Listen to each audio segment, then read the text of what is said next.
지난 수요일부터 어저께까지 시카고에서 우리 한인연합감리교회가 주관하고 있는 2030 청년 컨퍼런스가 열렸습니다. 그래서 추수감사절 그 방학 동안에 사실 유학생들이 갈 데가 없잖아요. 그래서 그들을 이렇게 모아서 13년 전에 시작된 이 청년 컨퍼런스인데, 이번에 대회에는 한 500명이 여러 지역에서 시카고로 모였습니다. 저보러 와서 개회 예배 설교를 하라고 그래서 수요일 날 갔다가 목요일 날 땡스기빙 데이이기 때문에 목요일 날 돌아왔는데, 떠날 때 LA 날씨가 86도 거의 90도가 됐는데 시카고에 도착을 하니까 26도더라고요. 네, 그래서 그 추운 날씨를 다시 한번 피부로 느끼게 됐습니다. 그렇게 바깥에는 추웠지만 그 예배당 안에 모여서 500명이 같이 찬양하고 하나님 앞에 예배드리는 그 열기는 86도가 훨씬 넘었다고 이렇게 생각을 해 봅니다. 제가 설교를 하면서 그 이유 없는 반항의 제임스 딘 영화 배우 있죠. 그리고 세터데이 나이트 피버의 존 트래볼타를 얘기했더니 못 알아듣더라고요. 거기에 모여 있는 청년들이 95년생, 그러니까 18살, 19살 거기서부터 해서 한 30대까지 있는데, 뭐 30대, 40대는 별로 없죠. 그런데 그 젊은 청년들이 제임스 딘이 누군지 또 존 트래볼타가 누군지 잘 몰라가지고 제가 설교를 하면서 상당히 당황을 했어요. 그래서 너희들 브래드 핏은 아냐? 그랬더니 그건 좀 안다고 그러더라고요. 제가 그런 경험을 하면서 어떤 직업이든지 30년째 하면 달인이 될 만도 한데, 저는 올해로 목회한 지 30년이 되는데 여전히 모자라고 여전히 부족함을 느끼게 했습니다. 그런데 저처럼 부족한 사람을 들어 쓰시는 하나님의 은혜가 너무 감사해서 돌아오는 비행기 안에서 하나님 앞에 감사의 기도를 드렸습니다. 저는 이 출애굽기를 읽어 나가면서 하나님을 향한 그 모세의 갈급함과 열정이 참 부럽습니다. 거친 광야에서 이스라엘 자손들을 가슴에 끌어안고 그들을 가나안으로 이끌었던 그 모세의 리더십이 참 부럽습니다. 오늘 우리가 읽은 이 본문의 말씀에 이런 모세의 열정과 리더십이 잘 나타나고 있는 본문입니다. 제 경험으로 비추어 보면 사람의 겉모습은 매우 빨리 변하지만 이 사람의 내면, 사람의 생각이나 그 사람의 가치관은 쉽게 변하지 않는 것 같습니다. 하나님은 이스라엘 자손들을 애굽에서 구원해서 시내산까지 오게 했고, 그리고 또 거기서 그들과 언약을 맺으셨습니다. 그들은 이제 하나님의 백성이 됐습니다. 그리고 그들이 하나님의 계명을 듣고 우리가 이제 순종하겠습니다 라고 응답했을 때만 하더라도 그들은 정말 믿음의 백성들처럼 보였습니다. 그런데 그들은 지도자인 모세가 시내산에 올라가서 더디 내려오자 너무나도 빨리 옛날의 모습으로 되돌아가고 말았다는 것입니다. 자, 오늘 본문의 1절 말씀을 우리 다 같이 한번 읽어보겠습니다. 시작. 백성이 모세가 산에서 내려옴이 더딤을 보고 모여 백성이 아론에게 이르 말하되 일어나라, 우리를 위하여 우리를 인도할 신을 만들라. 이 모세 곧 우리를 애굽 땅에서 인도하여 낸 사람은 어찌 되었는지 알지 못함이니라. 여기에 보면 모세가 하나님의 말씀을 받기 위해서 산으로 올라간 지 40일이 되도록 내려오지 않자 이스라엘 자손들이 동요하기를 시작했다는 것입니다. 모세가 없다는 것이 이스라엘 자손들에게는 아주 중대한 문제였습니다. 사실 지금까지 그들은 모세를 신뢰하고 여기까지 왔습니다. 모세가 그렇다고 하면 그런 줄 알았고, 모세가 그렇지 않다고 그러면 그렇지 않은 줄 알았습니다. 그런데 그렇게 자신들을 인도했던 모세가 보이지를 않습니다. 너무 불안했던 그들은 아론을 찾아가서 이렇게 말합니다. 우리를 위하여 우리를 인도할 신을 만들어 달라. 성도 여러분, 왜 이스라엘 자손들이 그 40일을 기다리지 못하고 그렇게 빨리 세상으로 우상 숭배의 자리로 향했습니까? 그것은 그들이 하나님을 제대로 알지 못했기 때문입니다. 애굽에서 나올 때 그들은 하나님이 행하신 수많은 기적을 보고 놀라기는 했지만 하나님을 제대로 알지를 못했습니다. 아니, 알려고도 하지 않았습니다. 그들은 하나님을 가까이 하려고 하지 않았고 그저 자기 중심적으로, 자기 생각으로 하나님을 섬겼을 뿐이었습니다. 여기에 보면 그들은 우리를 위해서, 우리를 인도할 신, 우리를 애굽에서 인도해낸 사람, 이렇게 말합니다. 우리, 즉 자기 자신 중심으로 지금까지 모세를 따라왔다는 것입니다. 이렇게 자기 중심적인 신앙을 가진 그들에겐 모세가 없는 40일은 너무도 긴 시간이었습니다. 결국 그들은 모세를 더 이상 기다리지 못하고 자기들을 인도할 다른 신을 만들어 달라는 것입니다. 여러분, 결국 신앙은 두 가지입니다. 하나는 하나님 중심의 신앙이고 또 다른 하나는 자기 중심의 신앙입니다. 하나님 중심의 신앙이란 하나님을 삶의 중심에 두는 겁니다. 그리고 하나님을 경외함으로 무엇을 하든지 하나님의 뜻을 묻고 행하는 신앙을 말합니다. 그에 비해서 자기 중심적인 신앙이란 하나님과의 관계에 있어서 자기 중심적으로 믿는 것을 말합니다. 이스라엘 백성들의 믿음은 자기 중심적이었습니다. 그들은 하나님을 잘 몰랐어요. 단지 하나님이 자기들을 위해 어떤 기적을 일으키거나 어떤 능력을 나타내면 하나님을 믿는 것처럼 하다가 작은 어려움만 생기면 금방 하나님을 원망하고 불평을 쏟아냈던 것입니다.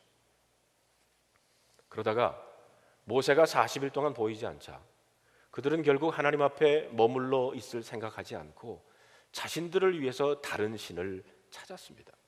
그래서 그들은 애굽에서 섬겼던 송아지 모양의 우상 핫토르 신을 만들고는 이것이 너희를 애굽에서 인도해낸 너희의 신이다, 이렇게 말했던 겁니다.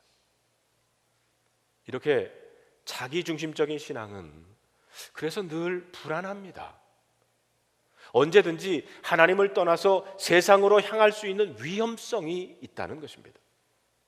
자기 마음에 맞지 않다든지 자기에게 어떤 어려움이 닥치다든가 자기에게 어떤 불이익이 닥치면 언제든지 하나님을 떠날 수 있다는 것입니다.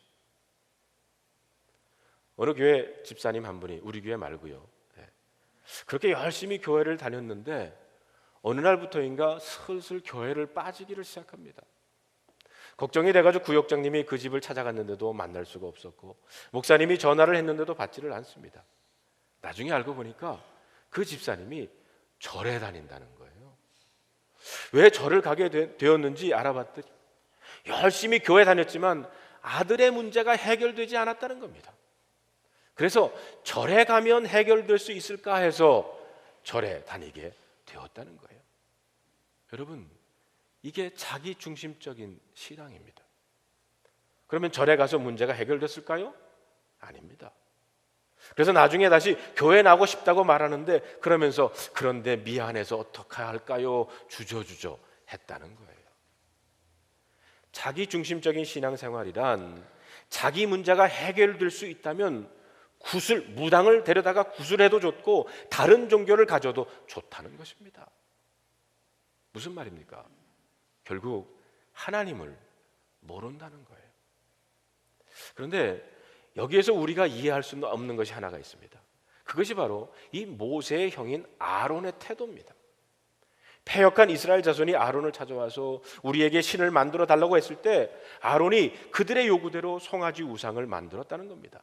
2절에 보세요. 아론이 그들에게 이르되 너희의 아내와 자녀의 귀에서 금고리를 빼어 내게로 가져와라. 백성들이 금고리를 가져오자 아론은 그것을 가지고 금고리로 송아지의 형상을 만들었어요. 그러면서 너희를 애굽 땅에서 인도하여 낸 너희의 신이라고 했습니다. 여러분, 왜 아론이 이렇게 했을까요? 우리가 알다시피 아론은 대제사장으로 임명될 사람입니다. 하나님 외에는 다른 신을 섬기는 것을 하나님께서 금하셨다는 것을 누구보다도 잘 아는 사람입니다. 그런데도 아론은 이 우상 숭배에 깊이 관여를 했어요. 왜 그랬을까요?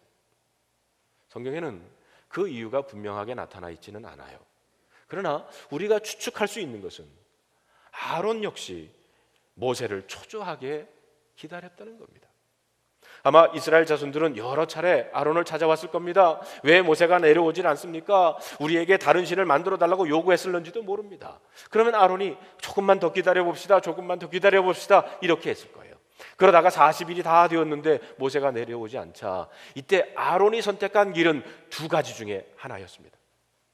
끝까지 모세를 기다리면서 이스라엘 자손들에게 버림을 받든지, 아니면 차라리 그들의 요구를 들어주고 그들이 애굽으로 되돌아가는 것을 막는 것이었습니다.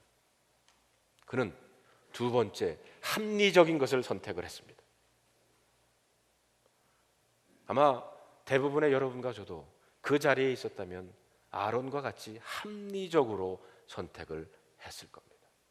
그리고 이스라엘 자손들의 요구를 들어주었던 겁니다. 여러분, 무엇이 문제입니까? 아론은 사람들을 두려워했지만 하나님을 경외하지 않았어요. 그는 하나님보다 사람에게 치우친 지도자였습니다. 결국 아론은 해서는 안 될 일을 하고 맙니다. 영적 지도자였던 아론 역시 자기 중심적인 신앙을 가지게 되었다는 것입니다. 우리가 성경을 계속 보면 하나님은 시내산에서 모세에게 이렇게 말합니다. 7절에 있는 말씀을 보면요, 여호와께서 모세에게 이르시되 너는 내려가라. 내가 애굽 땅에서 인도하여 낸 네 백성이 부패하였도다. 여러분, 이 말씀을 자세히 보면요, 하나님은 모세에게 이스라엘 백성들을 내가 애굽에서 인도한 네 백성이다 이렇게 말합니다. 여러분, 하나님이 얼마나 분노하셨든지 이스라엘 백성들을 내 백성이라고 하지 않고 내 백성이라고 말하고 있습니다. 이것은 하나님께서 이들을 자기의 백성으로 삼고 싶지 않다는 말입니다. 너무 빨리 하나님을 떠나고 조금만 일이 있으면 하나님 앞에 원망하고, 그리고 이제는 송아지 우상을 만들어버린 그들의 죄가 하나님의 마음을 너무도 아프게 했다는 것입니다. 이번 2030 청년 대회에 주강사로 요즘 한국서 청년 사역에서 한참 뜨고 있는 김길 목사님이 오셨어요. 제가 목요일 날 오전에 그분의 말씀을 이렇게 듣는데 그분이 이런 말씀을 하시더라고요. 우리들은 하나님의 뜻과 나의 욕심에서 늘 갈등하고 있습니다. 그런데 기독교인들도 10번이면 8번은 자기 뜻대로 하고 2번 정도 하나님 뜻에 순종한다는 거예요. 특별히 김길 목사님이 이렇게 고백하면서 자기는 남에게 인정받기를 원하는 그런 욕심이 많대요. 그런데 인정받기를 원하는 그 마음이 욕심이 되고요, 그리고 욕심을 따라 살면 언제나 그것이 죄가 된다는 것입니다. 그러면서 하시는 말씀이, 여러분이 짓는 죄가 얼마나 예수님을 아프게 하시는지 아십니까? 예수님께서 십자가에 달려 돌아가시면서 그 경험했던 그 아픔보다도 더 아프게 하신다는 겁니다. 오늘 본문으로 돌아오면 10절에 보니까 그래서 하나님은 내가 하는 대로 두라. 내가 그들에게 진노해서 그들을 진멸하고 너를 큰 나라가 되게 하리라 이렇게 말씀하셨어요. 이때 모세가 어떻게 합니까? 하나님 앞에 엎드렸어요. 그리고 기도합니다. 하나님이여, 어찌하여 애굽 땅에서 인도해 내신 주의 백성에게 진노하십니까? 그 이스라엘 자손이 내 백성이 모세의 백성이 아니라 주의 백성이라고 다시 한번 모세는 확인합니다. 그러면서 모세가 계속 기도하기를, 어찌하여 애굽 사람들이 이르기를 여호와가 자기 백성을 산에서 죽이고 지면에서 진멸하려는 악한 의도로 인도해 냈다고 말하게 하려고 하십니까? 주의 종 아브라함과 이삭과 이스라엘을 기억하시옵소서. 주께서 그들에게 내가 너희의 자손을 하늘의 별같이 많게 하고 내가 허락한 땅으로 너희 자손에게 주어서 영원한 기업이 되라고 하시지 않으셨습니까? 모세는 하나님이 꼼짝하지 못할 말로 하나님의 은혜를 구하고 있는 겁니다.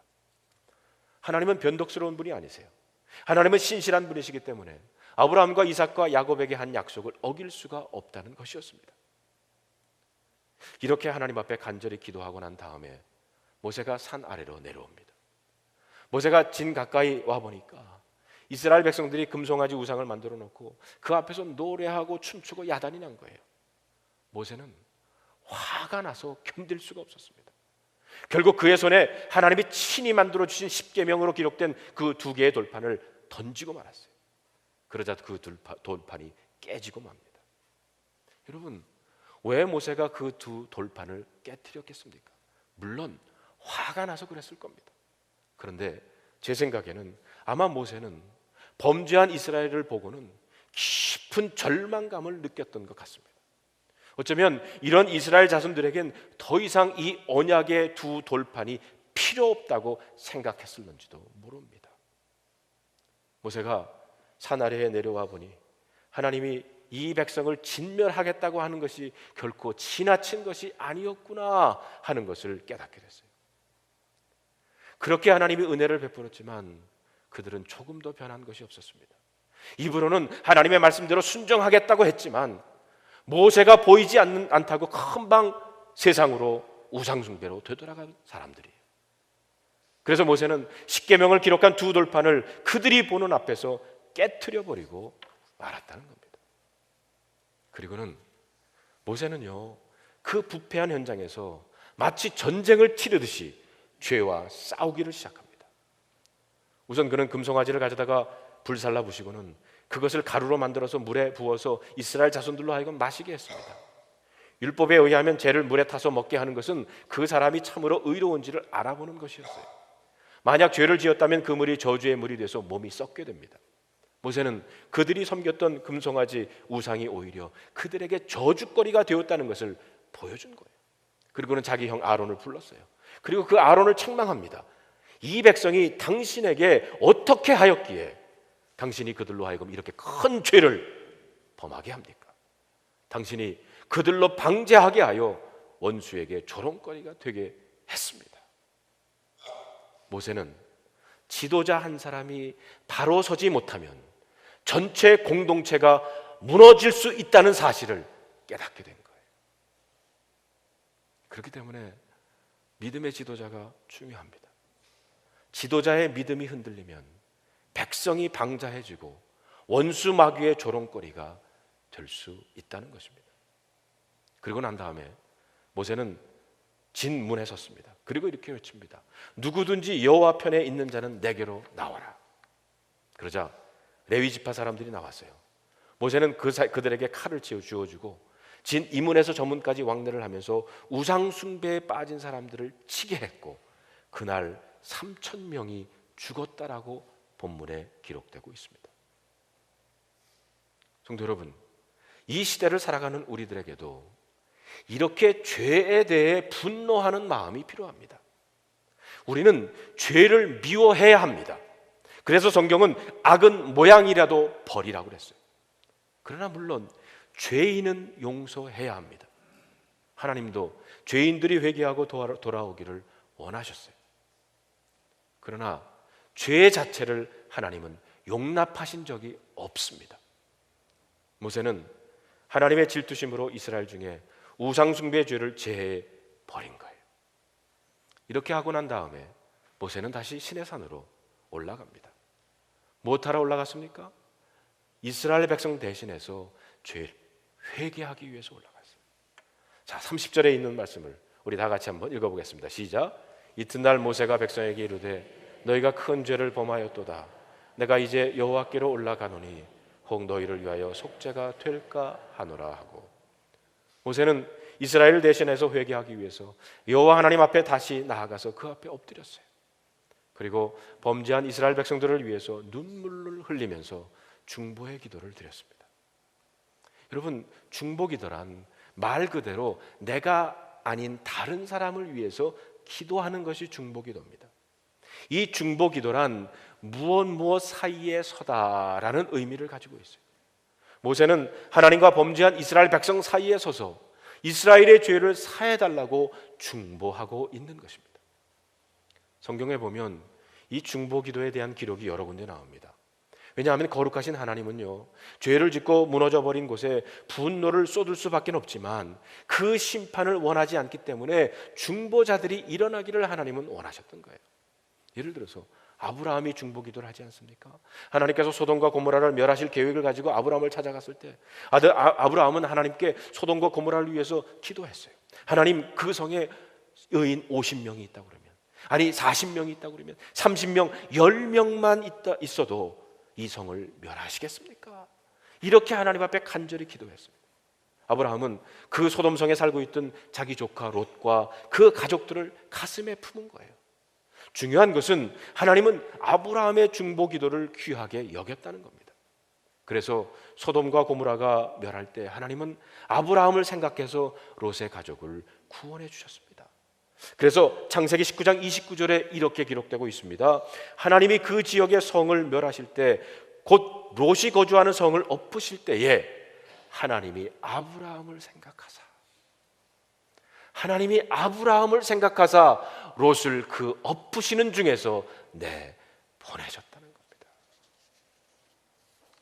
이게 중보기도입니다. 이렇게 중보기도가 중요합니다. 그런데 여러분, 우리가 성경을 보면 몇백 년이 지난 뒤에 유다라고 하는 나라가 바벨론에 의해서 멸망할 그때에도 이스라엘 자손들이 우상 숭배에 빠져 있었어요. 그런데 하나님은 그들에게 분노해서 그들을 심판했고 예루살렘은 바벨론에 의해서 초토화가 되고 맙니다. 그런데 불행한 것은 그 시기에 모세와 같은 중보 기도자가 없었다는 겁니다. 에스겔서 22장 30절에 보면 에스겔 선지자는 너무 안타까워서 이렇게 말합니다.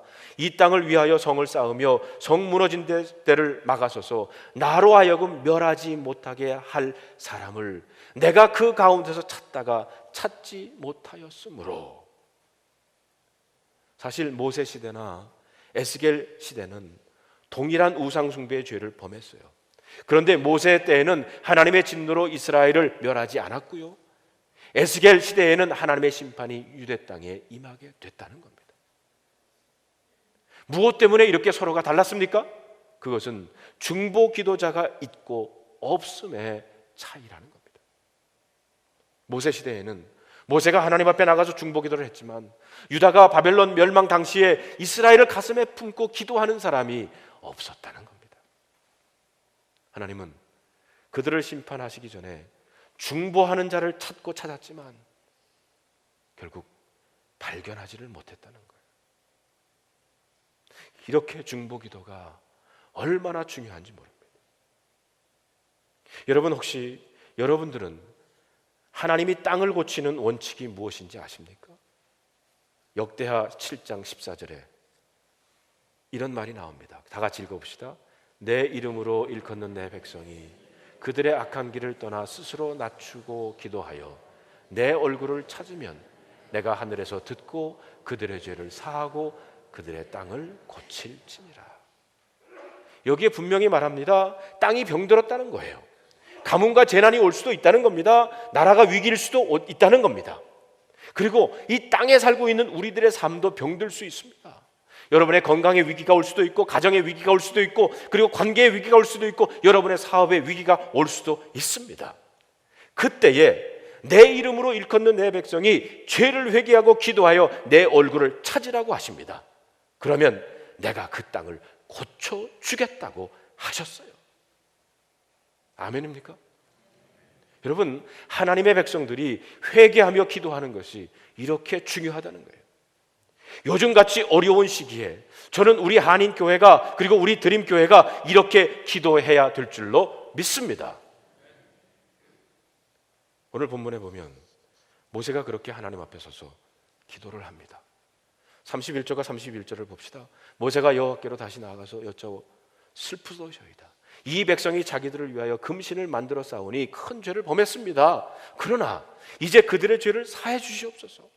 그렇지 아니하면 원하건대 주께서 기록하신 책에서 내 이름을 지워 버려 주시옵소서. 여기에 보면 모세는 마치 자기가 죄를 지은 것처럼 하나님 앞에 나가서 기도했어요. 그리고는 자기의 생명을 내걸고 하나님 앞에 엎드려 기도했다는 겁니다. 하나님은 이렇게 모세의 생명을 건 중보 기도를 들으시고는 이스라엘 자손들을 멸하시기를 한 뜻을 돌이키세요.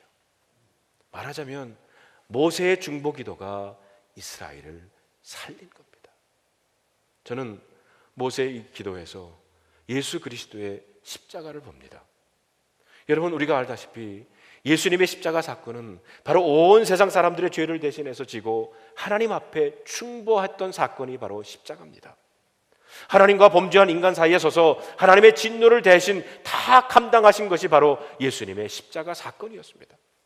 예수님은 십자가에서 모세처럼 이렇게 기도합니다. 아버지여, 저들의 죄를 용서하여 주시옵소서. 자기의 하는 일을 알지 못합니다. 사실 우리가 오늘 본문의 말씀을 자세히 보면 하나님은 이 모세의 기도를 거절하세요. 33절에 보세요. 여호와께서 모세에게 이르시되 누구든지 내게 범죄하면 내가 내 책에서 그를 지워버리겠다고 하셨습니다. 이 말씀은 어떤 사람도 다른 사람의 죄를 대신할 수 없다는 말입니다. 분명히 모세가 이스라엘을 향한 뜨거운 마음을 가졌고 자신의 모든 것을 다 바칠 각오도 되어 있었어요. 그러나 그렇다 하더라도 모세가 이스라엘의 죄를 대신할 수는 없다는 말입니다. 어떻게 죄인이었던 모세가 다른 사람의 죄를 대신할 수 있겠습니까? 우리의 죄를 대신할 수 있는 분은 오직 한 분, 죄가 없으신 예수 그리스도밖에는 없으십니다. 그러므로 우리의 진정한 중보자는 오직 예수 그리스도십니다. 그러나 여러분, 모세가 이스라엘의 죄를 대신할 수는 없었지만 하나님은 모세의 기도를 들으셨다는 거예요. 왜 그렇습니까? 모세가 하나님의 마음을 품었기 때문입니다. 하나님의 마음이 뭡니까? 그것은 세상을 구원하는 겁니다. 우리 하나님은 죄인이 구원받는 일을 위해서라면 모든 것을 다 희생할 각오가 되어 있는 분이에요. 그래서 예수님께서 이 땅에 오셨고요, 인간을 대신해서 십자가에 죽게 하셨습니다. 바로 오늘이 대강절 첫 번째 주일, 예수님의 오심을 기다리며 그 하나님의 은혜를 기억하는 절기의 시작입니다. 중보자로 오신 예수 그리스도를 기다리는 이 절기에 예수님을 닮아가기를 원하는 우리들을 하나님께서는 지금도 중보자들이 되기를 원하시고 계십니다. 모세가 품었던 하나님의 마음이 뭡니까? 첫째로는 죄에 대해서 분노하는 하나님의 마음을 모세는 품었습니다. 그러나 둘째로 죄에 빠진 인간을 구원하시기 위해서 모든 것을 다 희생할 각오를 하신 그 하나님의 마음도 모세가 품었다는 겁니다. 저는 우리 드림교회가, 그리고 여러분 중에 모세와 같은 중보자가 많이 나오기를 바랍니다. 그러기 위해서 여러분, 자기 중심에서 하나님 중심으로 하나님을 더욱더 가까이 하고, 그리고 죄를 미워하시는 여러분들이 되시기를 바랍니다.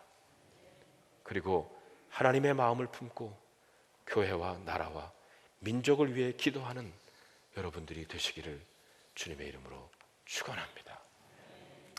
여러분, 이 시간에 아까 우리 말씀을 다시 한번 우리가 기억해 보면서 우리 반주자 좀 나와서 반주를 해주면서 우리 역대하 7장 14절에 있는 말씀을 다시 한번 여러분에게 드립니다.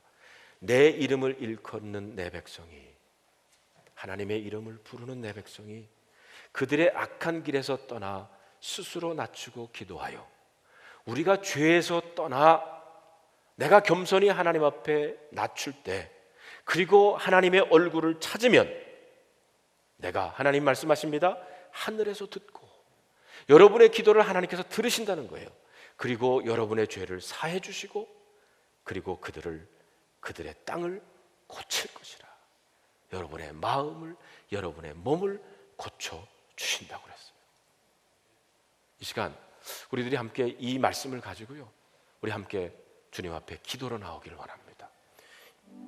무엇보다도 먼저 나의 죄를 하나님 앞에 고하는, 여기 스스로 낮추라고 했는데 내가 교만했던, 나밖에 몰랐던 그 죄를 하나님 앞에 회개하고 나아가는, 그리고 하나님, 내가 이렇게 지금 망가져 있습니다.